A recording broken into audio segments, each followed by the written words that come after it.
آتا ہے رمضان، اللہ تعالیٰ جنت کے دروازے کھول دیتا ہے، فتحت ابواب الجنہ وغلقت ابواب النار، جہنم کے دروازے بند کر دیتا ہے۔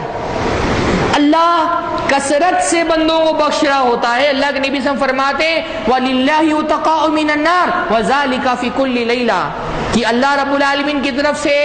کئی لوگوں کو اللہ جہنم سے آزاد کرتا ہے، اور یہ ہر رات میں ہوتا ہے۔ ہر رات میں کئی لوگوں کے لیے جہنم سے آزادی کے پروانے لکھے جا رہے ہوتے ہیں، جنت تقسیم ہو رہی ہوتی ہے اللہ کی طرف سے، رسیدیں کٹ رہی ہوتی ہیں جنت کی۔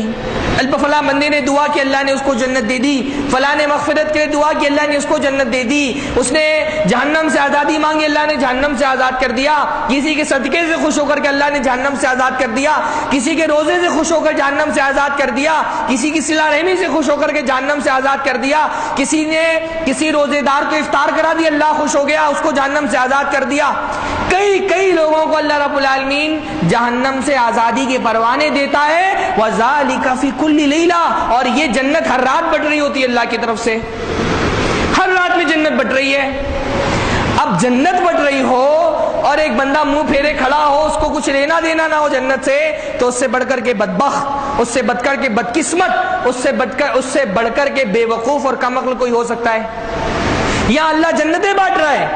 اور بندے کو اپنی نیندوں کی پرواہ ہے، اس کو اپنی گپ شپ کی مجلسوں سے فرصت نہیں مل رہی کہ اللہ رب العالمین کے سامنے حاضر ہو کر کے جنت طلب کرے۔ وہ اپنے کاروبار میں دنیا کمانے میں ایسا مصروف ہے کہ وہ بھول گیا ہے کہ رمضان کی یہ بابرکت ساعتیں گزر رہی ہیں، یہ لمحہ پگھل رہا ہے اور یہ رمضان ختم ہو جانے والا ہے۔ ایسا آدمی جب اللہ ایسی شدت سے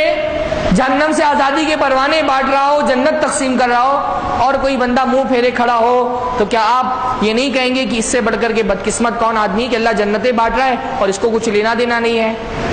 اس بندے کو اتنی توفیق نہیں ہے کہ سحری کھا کر کے کم سے کم فجر کی نماز آ کر کے پڑھ لے، اس کو اتنی توفیق نہیں ہے کہ نیند سے بیدار ہو کر کے ظہر آ کر کے جماعت سے ادا کر دے۔